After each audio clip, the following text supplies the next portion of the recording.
Hi everyone, channel में आप सभी का फिर से स्वागत है। आज मैं हिस्टोरिकल फिल्म हैमनेट को एक्सप्लेन कर रहा हूँ जो 2025 में रिलीज हुई थी। हैमनेट एक फिल्म है जो विलियम शेक्सपियर और उनकी पत्नी एग्नेस की कहानी बताती है।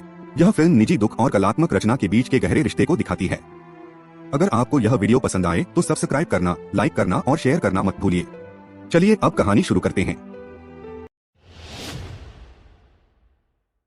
फिल्म की शुरुआत एक लिखे हुए प्रोलॉग से होती है जिसमें बताया जाता है कि शेक्सपियर के समय इंग्लैंड के स्ट्रैटफर्ड में हैमनेट और हैमलेट नाम एक जैसे माने जाते थे, यानी दोनों को लगभग सेम नाम समझा जाता था। हम एक युवा विलियम शेक्सपियर से मिलते हैं जो अपने परिवार का बढ़ता हुआ कर्ज चुकाने के लिए ट्यूटर का काम करता है। उसका परिवार पैसों की परेशानी से गुजर रहा होता है और विलियम पढ़ाकर जितना हो सके मदद करता है। एक दिन जब वह अपने स्टूडेंट्स को पढ़ा रहा होता है तभी उसकी नजर किसी ऐसी चीज पर पड़ती है जो उसका पूरा ध्यान खींच लेती है।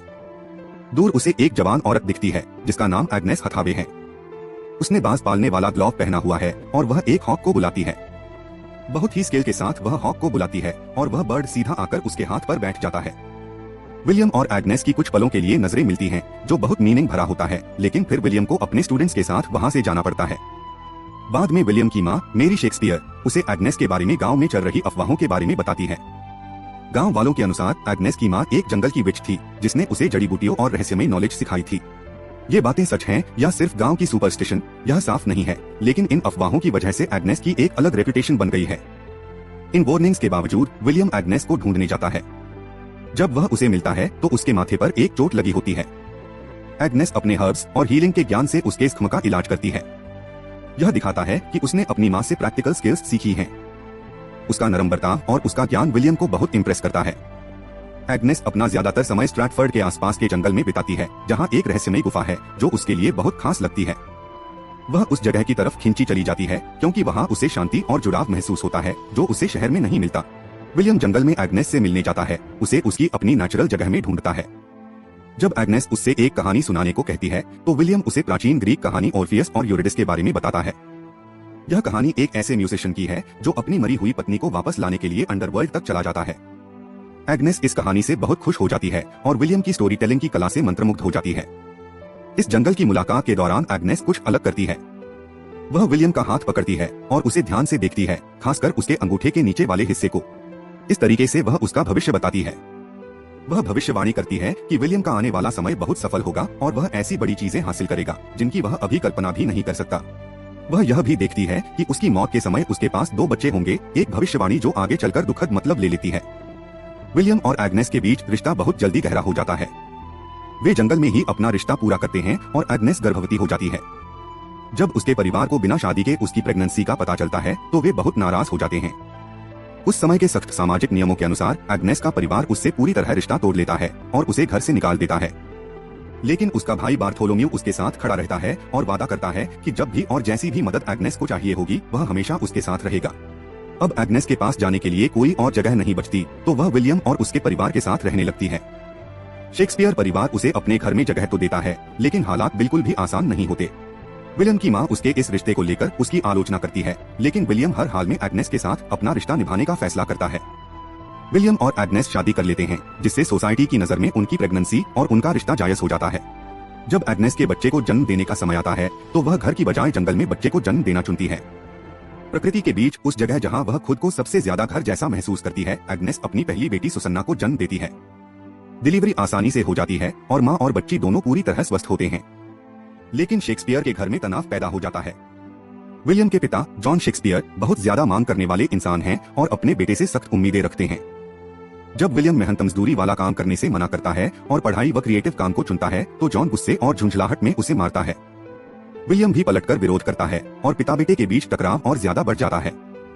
एग्नेस स्ट्रैटफर्ड में विलियम की जिंदगी से उसकी परेशानी को देखती है।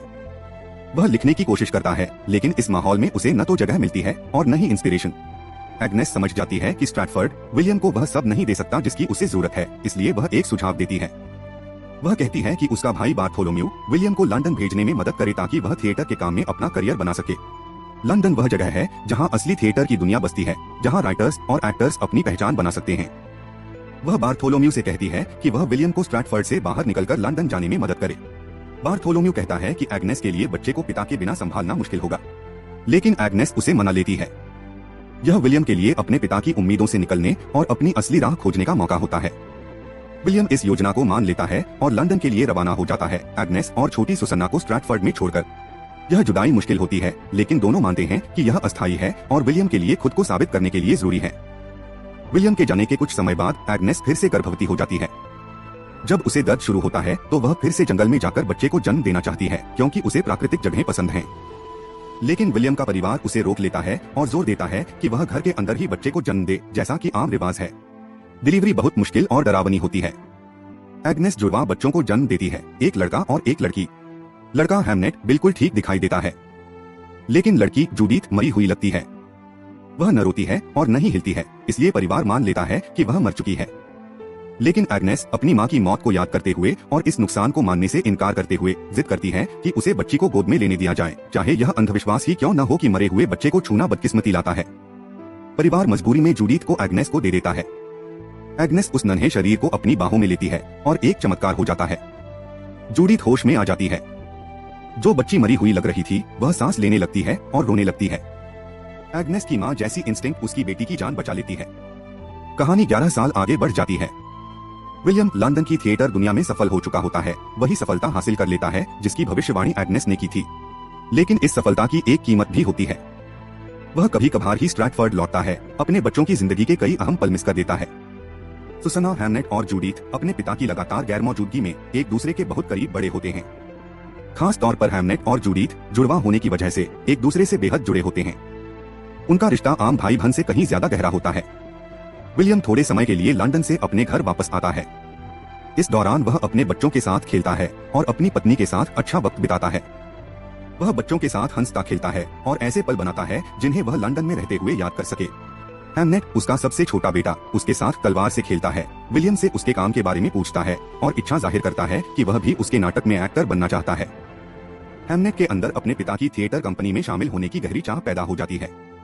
वह एक्टर बनने, मंच पर परफॉर्म करने और उस दुनिया का हिस्सा बनने का सपना देखता है जो उसके पिता को उससे दूर रखती है।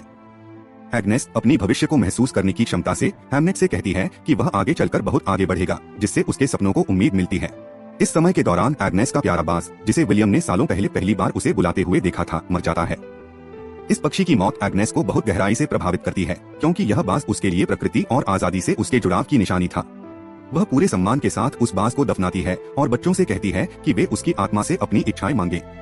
एग्नेस समझाती है कि यह पक्षी उनकी इच्छाओं को अपने दिल में लेकर जाएगा और मौत के बाद भी उन पर नजर रखेगा। अपने परिवार को प्यार से अलविदा कहकर विलियम वापस लंदन चला जाता है ताकि अपना थिएटर का काम जारी रख सके। रास्ते में चलते हुए वह देखता है कि शहर में ब्यूबोनिक प्लेग फैल चुका है। यह बीमारी लंदन में तबाही मचा रही होती है और हजारों लोगों की जान ले रही होती है। लोग इस प्लेग से छुटकारा पाने के लिए मरे हुए शरीरों को आग में जला रहे होते हैं और हालात बेहद डरावने होते हैं। विलियम सड़क पर एक पपेट शो देखता है जिसमें प्लेग को एक ऐसे किरदार के रूप में दिखाया जाता है जो लोगों को मौत की तरफ ले जा रहा है। यह डरावना तमाशा शहर के डर और खौफ को दर्शाता है। स्ट्रैटफर्ड में लंदन की प्लेग से भरी गलियों से दूर होते हुए भी शेक्सपियर परिवार पर दुख टूट पड़ता है। जूडीथ, वह जुड़वा बच्ची जो जन्म के समय लगभग मर गई थी, प्लेग की चपेट में आ जाती है। यह बीमारी किसी तरह उनके गांव तक भी पहुंच चुकी होती है। जैसे जैसे जूडीथ की हालत बिगड़ती जाती है, बुखार और कमजोरी से वह टूटने लगती है। हैमनेट उसका साथ छोड़ने से मना कर देता है। वह अपनी माँ के बाज की कहानी को याद करता है, वह कहानी जो एग्नेस ने उन्हें इच्छाओं के बारे में सुनाई थी। हैमनेट अपनी जुड़वा बहन को हौसला देने की कोशिश करता है, उससे कहता है कि वह मजबूत रहे और इस बीमारी से लड़े। फिर हैमनेट एक बहुत गहरी और भावुक बात कहता है। वह अपनी बीमार बहन के पास लेट जाता है और कहता है कि वह उसकी जगह लेना चाहता है। वह चाहता है कि बीमारी उसे हो जाए और उसकी बहन ठीक हो जाए। वह अपनी बहन की जिंदगी बचाने के लिए खुद को कुर्बान करने की इच्छा जाहिर करता है। किस्मत का एक बहुत भयानक मोड़ आता है। जूडीथ की हालत सुधरने लगती है। उसका बुखार उतर जाता है और वह धीरे धीरे ताकत वापस पाने लगती है। लेकिन उसी समय हैमनेट वही प्लेग पकड़ लेता है। जो बीमारी जूडीथ के शरीर से निकल रही थी, वह जैसे हैमनेट के शरीर में चली गई हो, मानो उसकी जगह लेने की उसकी इच्छा सच हो गई हो। हैमनेट की हालत बहुत तेजी से बिगड़ती है। जब वह अपने आखिरी पल बिस्तर पर पड़ा होता है, प्लेग से मर रहा होता है, तो उसे एक दृश्य दिखाई देता है।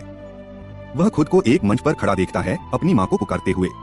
वह अभिनय कर रहा होता है, वही सपना जी रहा होता है जो उसने एग्नेस के साथ देखा था, थिएटर से जुड़ने का सपना। इस आखिरी दृश्य में एग्नेस का बाज भी उसके सामने आता है, वही आत्मा जिसके बारे में एग्नेस ने कहा था कि वह बच्चों पर नजर रखेगी। हैमनेट की मौत हो जाती है और एग्नेस अपने बेटे को खोकर पूरी तरह टूट जाती है। लंदन में विलियम तक यह खबर भेजी जाती है। वह जितनी जल्दी हो सके स्ट्रैटफर्ड वापस दौड़ता है, लेकिन वह बहुत देर से पहुंचता है।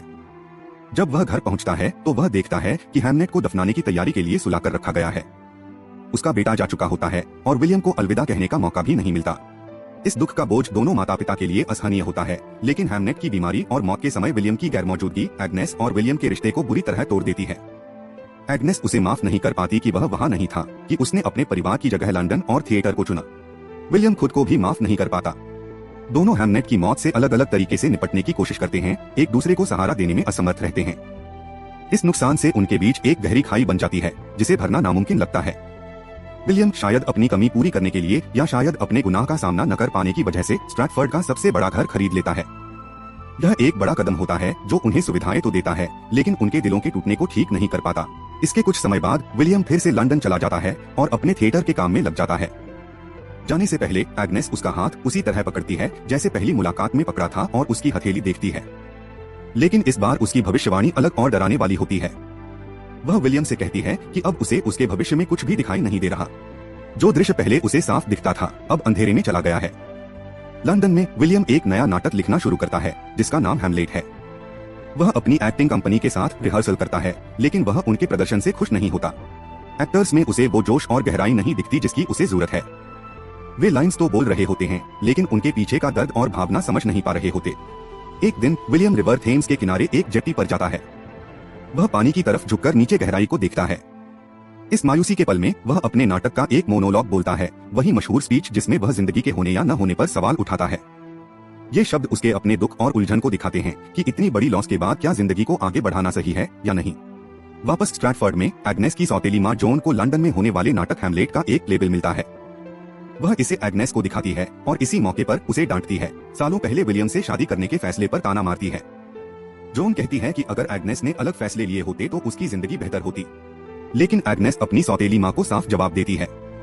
वह अपनी शादी या अपनी जिंदगी पर पछताने से इनकार कर देती है, चाहे उसमें कितना भी दर्द और नुकसान क्यों न हो।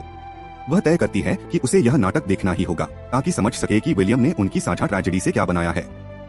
एग्नेस अपने भाई बार्थोलोम्यू के साथ लंदन जाती है। वहां पहुंचकर वे विलियम के रहने की जगह पर जाते हैं, लेकिन वह वहां नहीं होता। फिर वे ग्लोब थिएटर में हैमलेट का पहला शो देखने का फैसला करते हैं, यह सोचकर कि बाद में विलियम से मिल लेंगे। पूरा लंदन विलियम शेक्सपियर की इस खास कला को देखने उमड़ पड़ता है। उसके प्लेस हर कम्युनिटी और समाज के हर हिस्से का ध्यान खींचते हैं। बहुत बड़ी संख्या में लोग उसका काम देखने इकट्ठा होते हैं, जो उसकी साहित्यिक ब्रिलियंस का सबूत है। विलियम ने यह सब अपनी कुर्बानियों और सच्ची मेहनत से कमाया होता है। जैसे ही नाटक शुरू होता है और एग्नेस कहानी को अनफोल्ड होते देखती है, वह शुरू में बहुत आहत और दुखी हो जाती है। नाटक का नाम हैमलेट होता है, जो उसके मरे हुए बेटे के नाम हैमनेट से बहुत मिलता जुलता है। उसे लगता है कि उसके बेटे के नाम को एंटरटेनमेंट के लिए इस्तेमाल करना एक तरह की बेइज्जती है।